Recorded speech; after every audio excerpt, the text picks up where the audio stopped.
And hi, guys. I'm here with Caroline, the founder of Teeccino, the best coffee substitute that I found so far and that a lot of other Ayurvedic professionals around the country approve of. So, Caroline, just tell us a little bit about yourself and what you're doing and how you started doing what you're doing. Well, I've been actually in the herbal beverage world since the 70s. I started with Celestial Seasoning, so it was a while ago. I had the fun job of traveling around the world buying herbs, and ever since then, I've been making herbal beverages for lots of different companies. Some of them you all might have heard of, like Yogi Tea. Everybody knows Yogi Tea. And yes, and loves it. And Organic India, Tulsi Teas. So I've created herbal beverages for many different companies, and there's probably about 80 of my teas on the shelf right now, but under different brand names. And then for Teeccino, I had this dream in the middle of the 1990s.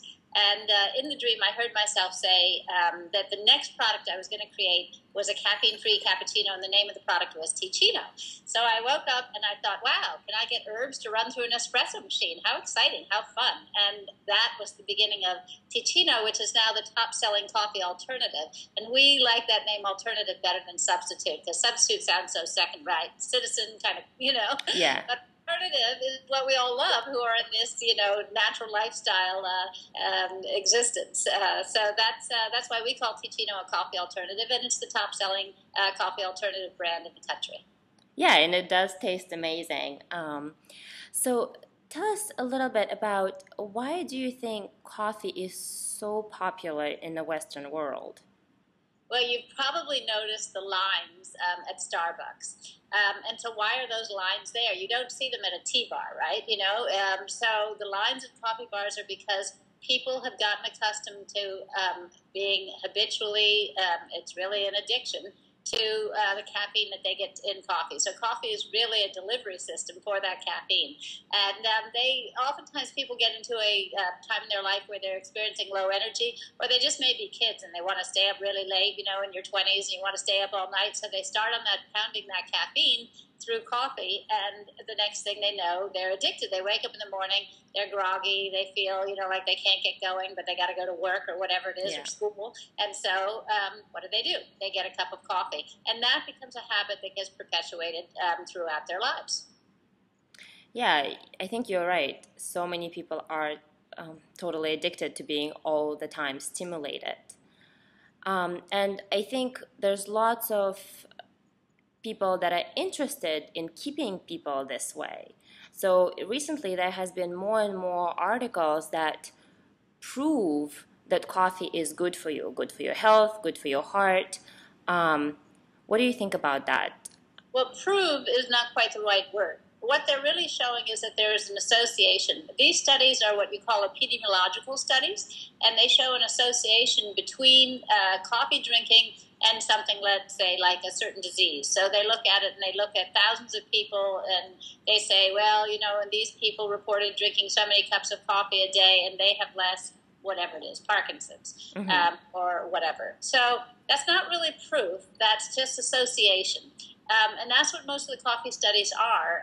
And the coffee industry funded a lot of these epidemiological studies because of the tea world. Now, tea has really been studied and scrutinized, and its antioxidants have been studied. And there's a lot of good information about tea that's also epidemiological studies, but also real studies in either animals or humans showing concrete results, not just associations. But you don't see those in coffee. Yeah. So in reality, if somebody was to make a justified decision, is there an answer whether coffee is good or bad for everyone?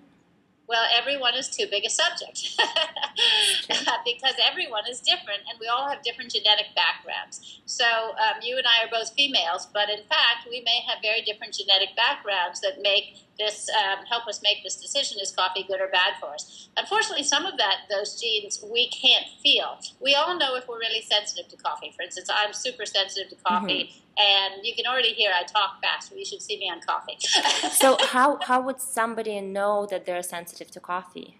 Well, so this is what I'm about to say. So we all know if we're sensitive to coffee because we get different symptoms that come from that sensitivity. But what we don't know is whether we have a gene in the liver which is a slow version or a fast version of the pathway through which caffeine is detoxified.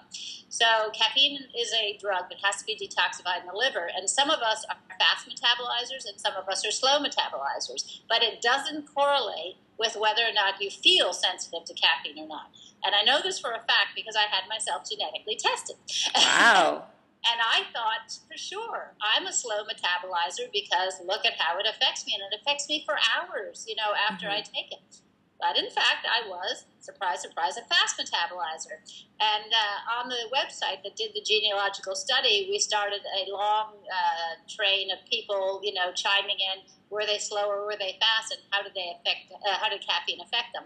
And there's no correlation between your nervous system and how it responds to caffeine and your liver and how it detoxifies caffeine. And the important thing here is that slow metabolizers have a much greater incidence of sudden heart attack if they drink even one or more cups of coffee. It goes up exponentially.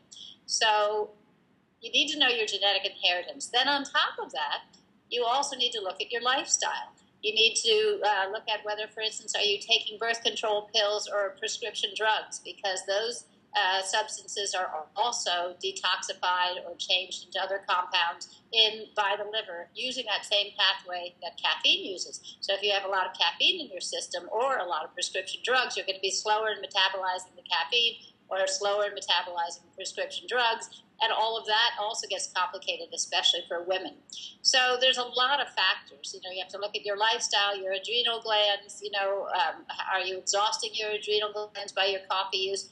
Everybody has so many different effects. And then on top of that, there's the acidity question. Some people, acid coffee, no problem. For me, immediate. I get a burning in my stomach. I never drank coffee enough to get all the way to acid reflux. But that's what happens to a lot of people. So that's why you can't say just one blanket statement is it good or bad for you. Yeah, and Ayurveda, which is Indian traditional medicine, completely agrees that every substance is completely different for every person, and what's nectar for one person can be poisonous for another person. And one thing here on our Teeccino website, we have a list of the conditions that coffee is not good for, that if you have any of these conditions, you should avoid it. And it's under our section called Building Optimal Health. I really encourage people to look at it, the effects of caffeine, but that list is very extensive. And it goes everything from migraines to acid reflux, as we mentioned, to the inflammatory bowel conditions like IBS or Crohn's disease, to glaucoma. I mean, the effects across the body are in so many places. And if you understand caffeine's action in the body, you can understand why it affects all these different conditions. But you really have to take a look and see, do I suffer from high blood pressure, high cholesterol? Any of those things, and look at, is drinking coffee serving me or is it aggravating those conditions? Yeah, thank you for underlying those things, especially adrenal fatigue and digestion, because so many women suffer from those conditions. Well, and 5 or 6 is breasts. That's a huge one that I hear from women all the time. They give up caffeine and their breasts are no longer painful. Yeah. Yeah, that's amazing how small substance can make such a huge difference in your health. Exactly. So you mentioned before that there's lots of research about tea, and a lot of people, when they stop drinking coffee, they go for tea. What do you think about tea? Is caffeine in tea better, worse? Well, tea has other compounds. So it's not caffeine in either coffee or tea just alone. It's caffeine in association with the other compounds that are in coffee and tea.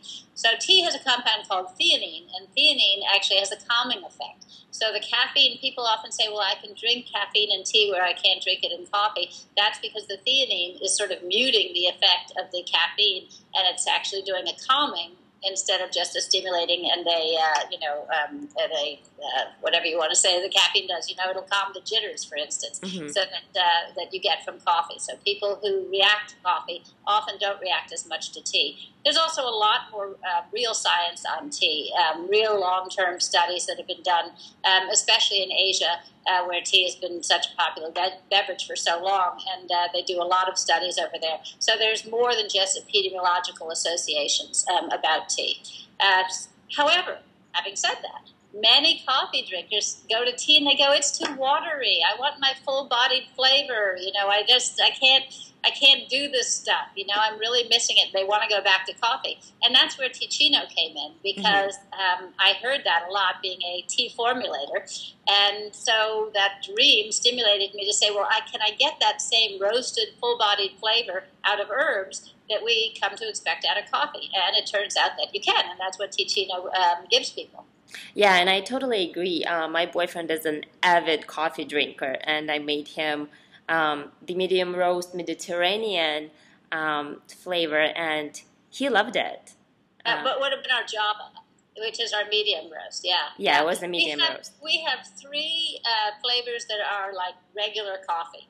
So the one that you mentioned, our medium roast Java, is only slightly sweet with a little dates and figs in it. Yeah.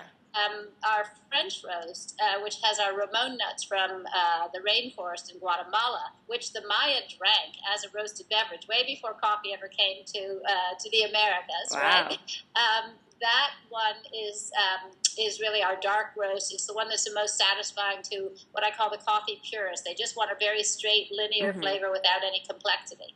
Java's got a more complex kind of flavor, and Original has because it was my original one, and being a herbal tea person, I put a little orange peel in it, so it has a little bit of a citrus note to it. And that's appealing to people who are light coffee drinkers, or they really like a little bit of a citrus twist to their coffee. Yeah, that's really cool. It's a wonderful thing that you created. But I just wanted to go back to tea for a minute. Does mate or matcha, which are getting really popular in the health circles, do they have the same calming substance, or are they a little bit more aggravating than regular green tea? Well, mate is a completely different plant, so it doesn't have theanine in it, and it has caffeine, and it has other things that mate people like in it. Personally, it's just as stimulating caffeine-wise as coffee is for me. But I also don't drink black tea. I've always been an herbal tea person because of wanting to be and needing to be caffeine-free. Yeah. Matcha is really interesting, being green tea and being drank in a completely different way with the powdered green tea and that kind of thing. And frankly, I can't weigh in on matcha because I've never really drank it per se. I mean, I've sipped it, but I've never actually drank whole cups of it. And so I really can't tell you whether matcha affects people differently than regular green tea or not, although it is more concentrated. So I would expect it to have, more concentrated effects. So again, people have to decide for themselves. They have to look at their own body. They have to experiment and see how does their body respond to any of these, beverages, and how much can they tolerate. One of the problems with tea is that people will say, well, in order to really get the benefits of green tea, you have to drink 10 or more cups a day. 10 or more cups a day, really? That's a lot of caffeine. Yeah, that's a lot of tea. I am very particular to two herbs that if you want to drink tea, I think are very high in antioxidants. I know they are. They're scientifically studied to be high in antioxidants, and yet they're caffeine-free alternatives to green tea, and that's rooibos from South Africa and tulsi, which I'm sure is an Ayurvedic. Love tulsi.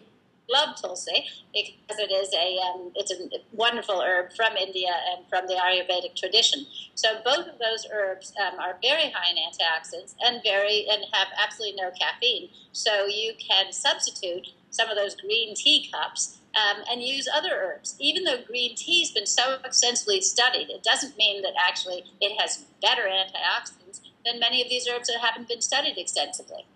That's true. And you do have tulsi on your website, right?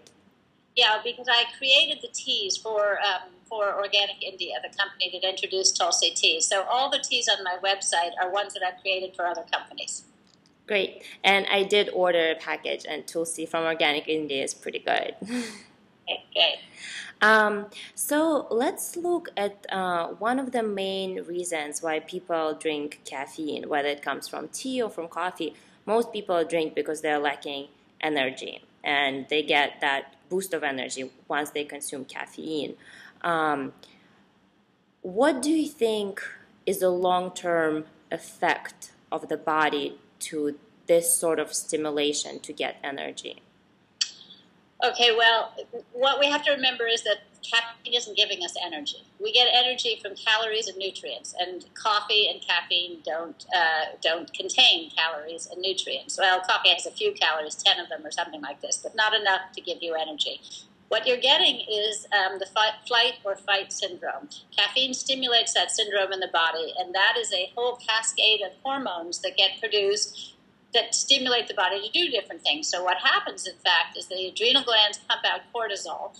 The cortisol triggers the liver to release glucose into the bloodstream. So you get into a state of high blood sugar. Now, that syndrome, you can hear it, fight or flight, was designed for when we were running from danger in our prehistoric days. And it was to give us extra energy to our large muscles so we could run or fight as fast as we could. And as strong as we could be. So that is a syndrome that if we're not using that energy, if we're triggering that syndrome, but we're sitting at our desk, or eating a meal, we're in the car, drinking a cup of coffee, whatever, and we're not using up that extra energy, then it starts to have long-term chronic effects on the body. And also, if we're boosting that all the time, so relying on caffeine for that so-called energy, we're not only exhausting our adrenal glands, but we're also creating a state of elevated cortisol. And elevated cortisol, a stress hormone, is not good for the body. Especially for women. Be elevating your cortisol all day long. And with every cup of coffee, that's what you're doing. You're constantly spiking cortisol, and that means you're spiking your blood sugar, and that means you're spiking your insulin to bring down your blood sugar. And you're going through what I call the roller coaster of highs and lows of energy cycles that can have very long-term, not great effects on the body. Yeah, and I think one of the things would be adrenal glands that get quite exhausted by all that hormone production. Yes, the adrenal glands do, but also, there's all kinds of systems in the body that get weakened and get exhausted, and then you start to see chronic disease, and so all you have to do is read about stress, and we all know that stress is bad for us. Constant stress, a little bit of stress is good for us, but constant stress is bad for us, and that's what caffeine's producing. It's producing a state of continual stress, and that is where your body starts to break down. And since we're doing this interview mostly for women, the audience is mostly women, and both of us are women, let's talk a little bit about caffeine and its effect on woman's body. Is it different than men's, and why it could be? Well, we women have our hormonal cycles, as we know, and men don't have those cycles. So that's one of the main reasons I mentioned earlier, that in the pathway in the liver where caffeine is detoxified, so is estrogen, so is some of these some of our other hormones. And so that's one of the main reasons why we can feel more sensitive. Caffeine can affect us more strongly because the liver has only so much of a throughput, and thus there's more caffeine in our system.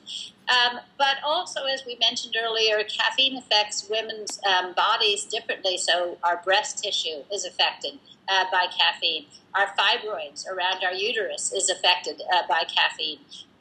So is our PMS symptoms, and then so is miscarriage. So that goes to show how much caffeine can affect the uterus, and that there's higher incidences of miscarriage amongst women who drink coffee during their pregnancy, as well as there's higher incidences of infertility. So you can see it's playing havoc with our hormones if we're suddenly more infertile because we're drinking too much caffeine. What's that about? Well, that's about our hormones, and so. Women have all these hormonal cycles that men don't have because of our reproduction capabilities, and that's really where you come up with these problems for women. Yeah, you have so much knowledge. It's amazing. Thank you for sharing. Well, also I should mention postmenopausal women, because I'm on that side of the gate now, having had my 2 sons, and now they're grown. And on the menopausal side, you get the hot flashes are aggravated. You get all kinds of various different symptoms that are aggravated by too much caffeine when you're postmenopausal. So again, women have to look for themselves at their body. And what I always recommend is take a break. What a concept. Take a break from caffeine.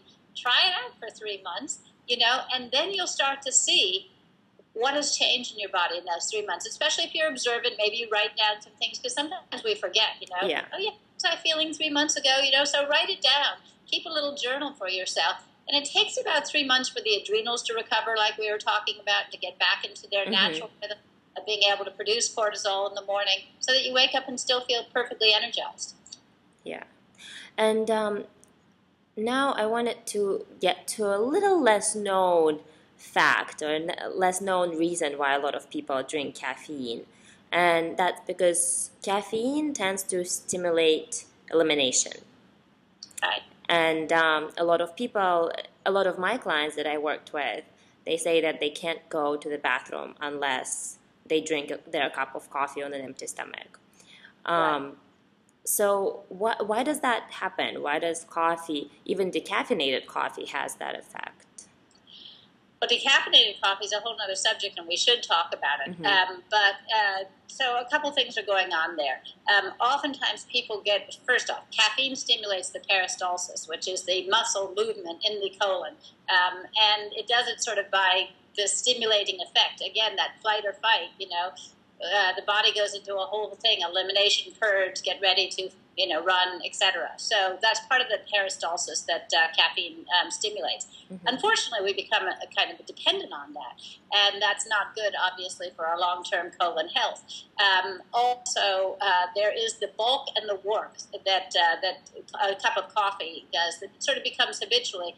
If you notice, if you eat a big meal and you haven't yet had an elimination, then oftentimes it stimulates that. So sometimes it's that bulk, that warmth that does the same thing. And we find with Teeccino that people drink Teeccino, or they switch to Teeccino from coffee, and they don't have problems with elimination. And I think it's 2 things. One, we have soluble fiber in Teeccino, and the soluble fiber itself is very good at creating soft stools, which are the easiest for the for the colon to pass. And then on top of that, it's still got that warm, full-bodied, rich flavor that creates a sense of bulk in the stomach that also stimulates peristalsis.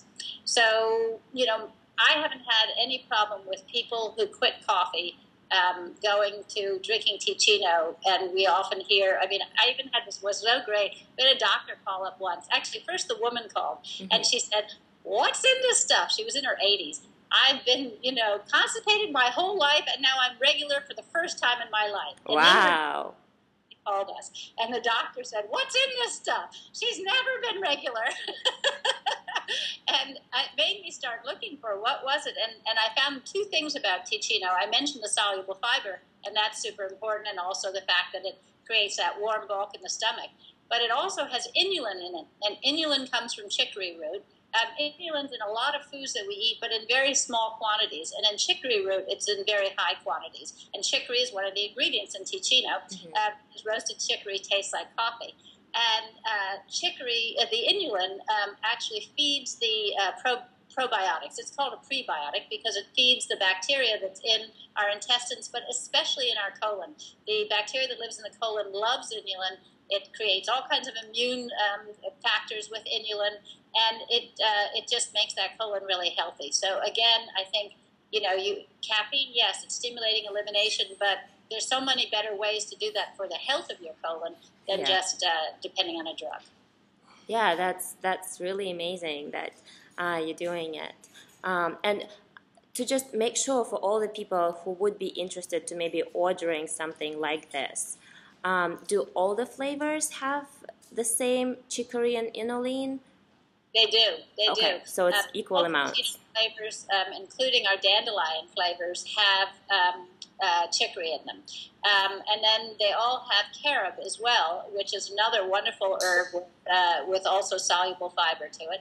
And then most of our flavors have barley, but we also have dandelion flavors that are 100% barley free. So they're gluten-free. Gluten-free, yeah. Actually, all of our flavors test out as being gluten-free. Okay. We've tested them down to 5 parts per million. But you have to use a paper filter, and if you do get any particulates in your liquid, you are liable to have a gluten reaction, or you could have it.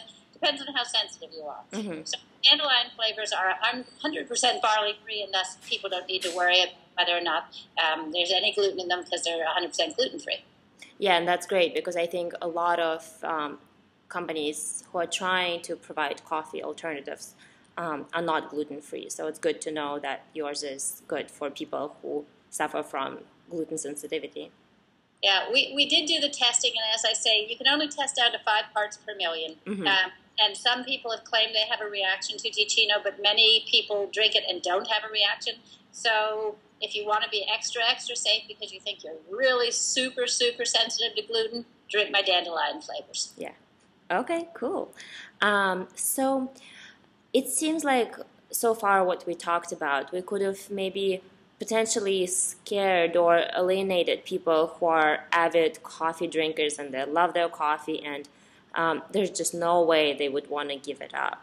So is there a way to minimize the effects of caffeine, maybe the time of the day that would be better to drink, or maybe foods that you could drink it with so the caffeine is not as aggravating to the body's systems?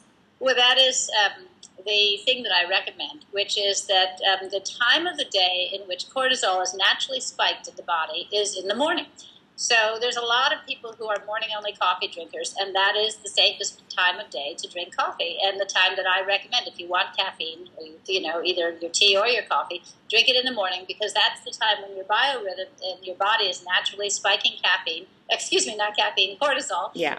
Because that's when you're supposed to wake up. So your body's naturally going into the wake-up rhythm and bringing the cortisol levels up. And the cortisol isn't a bad hormone. It's just a hormone that needs to be appropriately produced in your body and not constantly stimulated by caffeine.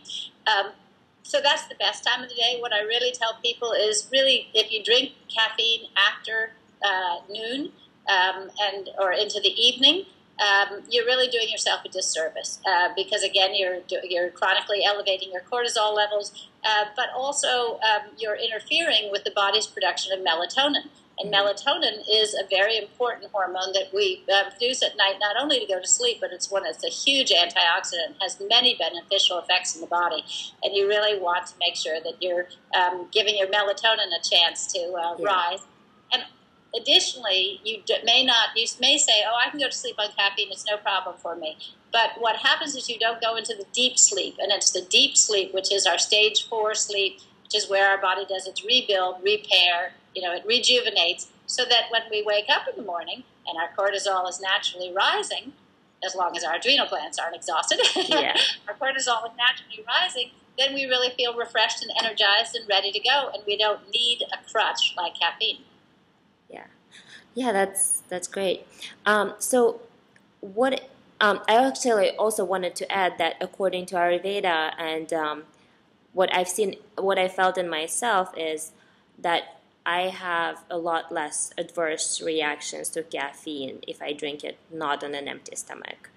If I drink it, so it's not just goes. Yes, it's not. That makes sense, of course. If you drink it with food, Yeah. So you guys, if you are still drinking coffee, have some food and make sure you drink it in the morning. But that it depends on what type of food. Because if you go to the coffee bars, what are they selling? Yes, definitely not with muffins. They're selling sugary foods. And why is that? Because sugar is doing the same thing in the body as the caffeine is doing. It's raising your blood sugar. And a lot of people think they need to get energy by a quick burst of blood sugar. Stimulating, right? yeah. But the problem is that's not sustainable. And then immediately you crash afterwards. And that's why you get into this roller coaster of the sugar and the fluctuating all day long. We recently introduced a cereal. I don't know if you've seen it. Yes, and I tried it. The blueberry date. Fantastic. Was it the blueberry date? one of Very the dank, flavors? exactly. Yes, it's really good. So that cereal does two things that we've been talking about today. One is that it keeps your blood sugar steady. There's no sweetener in it other than the dates. And also it has a lot of soluble fiber that comes from all the ingredients, but especially the chia and the flax, so that meters out your energy and meters out the carbohydrates into your system during the digestive process. And what I've been hearing from people is that they're having less sugar cravings. Why? Because if you eat something sugary, like that muffin with the cup of coffee, they're both boosting the cortisol. The cortisol too, but then they're boosting the blood sugar subsequently, and then you're eating sugary things, and then you're going into a low blood sugar, and so you have a tendency to do that all day long. If you start your day instead with steady blood sugar from either Teeccino or Teeccino, from a cereal and a cup of herbal coffee that doesn't do that to you, and you've got steady, stable blood sugar, you end up not having those sugar cravings all day long, unless you go and blow it and eat some sugary dessert. So it's because the meal in which we seem to have the most sweets, aside from desserts, is our breakfast meal. Sugar in those cereals, most commercial cereals, are way over the top. So you can really see the difference if you keep that blood sugar stable in your moods and in your energy all day long. Yeah, not to scare people away, even though it doesn't have any sweetener. It is pleasantly sweet, not overly sweet. So it's a pretty good tasting breakfast. Great. The other thing that it does, because it has so much dissoluble fiber in it, it creates this wonderful bulk. So any of your clients, you were saying, who have problems with having a bowel movement and they don't think they can give up coffee, you tell them to eat tea chia. They'll never look at a coffee cup again for a bowel movement. And the good thing, when I went on your website, you could order a sample and try both flavors in a small quantity, so you don't need to buy a whole box. Try it, see if you like it, and if you do, then just order more, which is a great way to introduce it. So some of the symptoms of giving up coffee we already covered. So you can fix your digestion by adding Teeccino and maybe slowly minimizing the coffee, not giving it up right away. But other people will have lots of problems of staying aware and staying energized. And if they've been drinking coffee and having those sugary meals all their life, most likely their adrenal glands are a little bit tired at best. What would be a good way to support your body in minimizing the negative experience of giving up coffee? Well, for one, I always say to people, don't go cold turkey. Because cold turkey will bring on a lot of symptoms like headaches, which everybody's familiar with, the headache that comes from quitting coffee. You can also have a lot of other unpleasant symptoms, including you can get irritable, you can have aching pains like, flu-like symptoms. Really, I've seen some people go cold turkey, and it's not a pleasant experience. So we recommend that you blend Teeccino with your regular coffee, and you do that over a couple-week period. That will give your adrenal glands a period of time to slowly meter down the caffeine and the stimulus from the caffeine.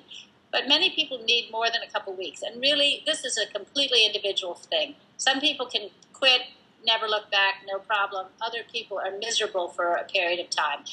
So that's why we recommend that weaning process. But there's also supplements that you can take during that period, and especially brain fog. That's one of the things that people complain about. Oh my God, I just can't get my thinking going. Gotu-kola is great for that. Ashwagandha is probably another great substitute. Right, and also working with your adrenals. There's numbers of herbs, especially all the adaptogen herbs that are great for the adrenal glands. So if you know that you've really been addicted to coffee and that your energy really just doesn't get going without it, then you know that your body needs support. So rather than just trying to quit, either cold turkey or using Teeccino, use the Teeccino, but to wean yourself off over a couple week period, but at the same time take some supplements. And we have a list on our website under the whole section of building optimal health. There's a whole few pages on quitting coffee and what kind of supplements you can take, and advice there. And you just have to really look at how am I rebuilding my health, so that I'll have optimal health and I can produce all the energy I need without caffeine. Yeah, and I think those herbs would be a great addition, even for those who are not very strongly addicted to coffee, because even ashwagandha is good for immune system. And they're so good for us, the Tulsi, Eleuthero, ashwagandha, Schisandra. I love all of them. Astragalus. These are all adaptogenic herbs that, frankly, we can all take whatever state of health we're in, optimal health or poor health, and take them all day and take them every day. Yeah. And Tulsi. Let's not forget Tulsi. Tulsi is good. All the good adaptogenic herbs. Yes. Well, thank you so much. I don't think I have any more questions. I would highly recommend for anyone trying to give up coffee to try Teeccino. I tried it. My boyfriend tried it. And we both loved it. So I think it's definitely a good thing for your body. And thank you so much for creating it and sharing all the knowledge with us today. Oh, you're welcome. And can I say one more thing here? Because I realize a lot of people ask, well, why don't I just drink decaf? And especially if they're going to quit coffee, they think about, oh, decaf, I'll just go to that, Yeah. So I want to say that, one, decaf is a highly processed product. So they start with an inferior coffee bean that's high in acidity in order to have some flavor left over after they've extracted the caffeine from it, because there's a lot of flavor loss during decaffeination. But additionally, when they're decaffeinating the coffee, they're also pulling out the antioxidants. So antioxidants is the one thing that people say, oh, that's a good thing I'm getting from coffee. But if you have those antioxidants being removed in decaffeination, as well as you have a highly acidic decaffeinated product, you're really hitting yourself on two levels. You're not getting the antioxidant beverage benefits that you can get, from drinking a hot beverage like tea, coffee, or herbal teas or herbal coffee. And you're also getting too much acidity, and a lot of people find they can't tolerate decaf as well as regular coffee. So I basically say to people, look, if you want a low caffeine drink, because decaf still has caffeine, so a low caffeine drink, blend your regular coffee with Teeccino. And that way you're still getting the benefits of the coffee as well as the benefits of the Teeccino. And Teeccino, by the way, is non-acidic, so you reduce the amount of acidity in coffee if you blend it with Teeccino. Great. That's a good thing to know. It's definitely very important. Thank you so much for having me today. Yeah, thank you. So